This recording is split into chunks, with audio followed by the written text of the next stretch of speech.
What's going on, friends? Logan Myerz here for Cinephellas.com to talk about a horror film that's been buzzing around the horror scene for some time, for the past year, I would say. I'm part of a few horror movie Facebook groups, and people have been talking about this movie I'm about to review. I'm talking about The Void with the triangle. Ugh. The Void is directed by Kostanski and Jeremy Gillespie. They put out a few low-budget horror films and really making a buzz in the horror movie scene.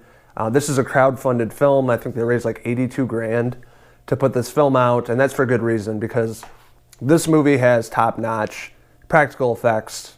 Definitely a throwback to many 80s films that I'll talk about in this review, but really enjoyed this film, so let's talk about it, shall we? So the premise of the movie, Daniel is a local cop. He finds a guy crawling across the street. He thinks he's drunk or messed up on drugs.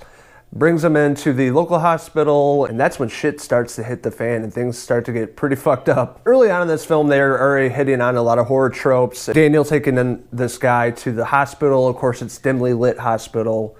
In all horror movies, I don't know why they never have lights. It's always super dark and lights are flickering and shit like that. That is not a hospital I would ever go to.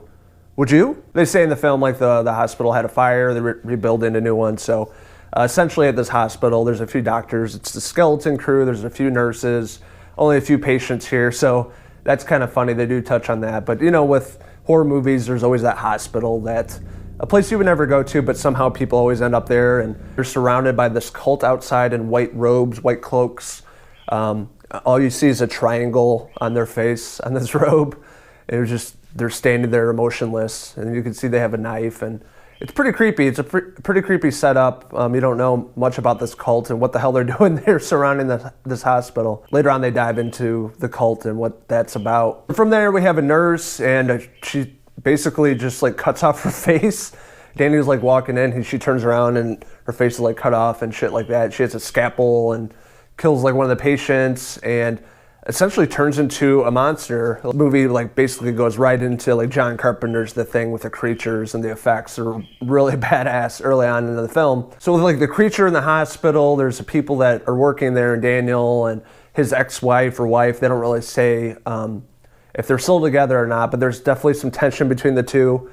She's a nurse. I guess they say in the film that they lost their child and they feel really bad about it, so they put a lot of tension into their marriage, and this is where they're at with their relationship right now, which is not good. So with this cult being outside the hospital, they're trapped inside the hospital. They can't get out, because if they go out, they're probably going to get killed. They have these creatures inside the hospital wreaking havoc and killing anybody that gets near these monsters. So there's, you know, it's isolation. They're stuck in this place. They can't go outside because of this cult. So like, what do? And this introduces a few other characters, a dad and a son, that have come across the cult and creatures and really know what to do. You know, they're the heroes in this type of film. You know, they're locked and loaded. They're ready to kill anything that gets in their way.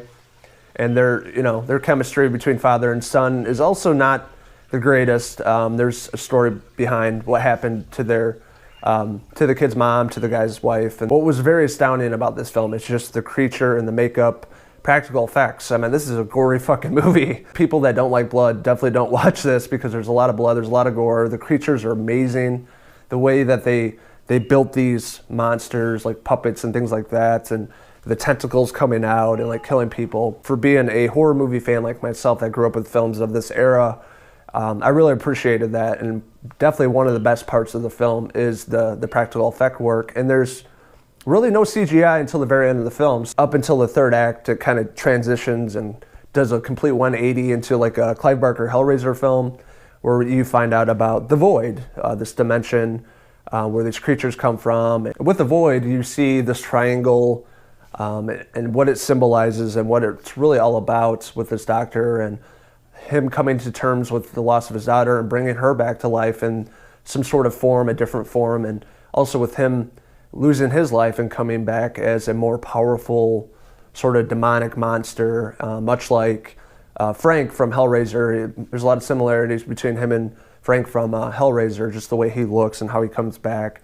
He's like a full-fledged monster, and he's creepy as hell. So this film, I mean, there's a lot of tension, there's a lot of things at stake here. It's a matter of life or death of this group of people that are stuck inside this hospital, and some, obviously live and some die. And the morgue sequence at the end of the film and the third act is probably one of the most terrifying parts of the film, just seeing what's going on there. And it feels like Silent Hill meets Hellraiser. And at the very end of the film, it builds up a lot of tension. A lot of the characters you don't really have a lot of backstory on, but you don't really care. At the end of the film, and you see the triangle and seeing what that represents, it kind of answers some questions that you have early on in the film, but it also leaves you hanging and asking more questions. And with this doctor turning into this like monstrous creature, and what he's been doing, and how he has these followers, this cult, and really understanding the whole point of the void in this dimension. And it was really unique and definitely original, but also it has throwbacks to other films that they kind of threw in there for horror movie fans like myself. And the only negative aspect I have to say about the void is the very end of the film and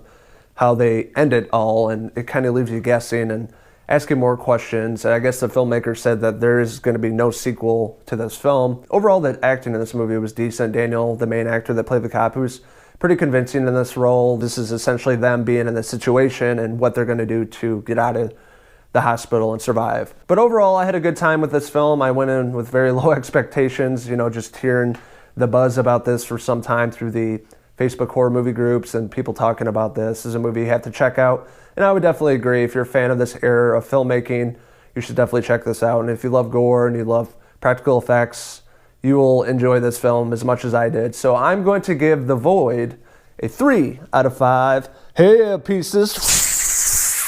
What'd you guys think of The Void? Have you seen it? What was your favorite part about it? What didn't you like about it? Let us know in the comments below, and don't forget to hit subscribe. This is Logan Myerz signing out from The Void. Until next time, cheers!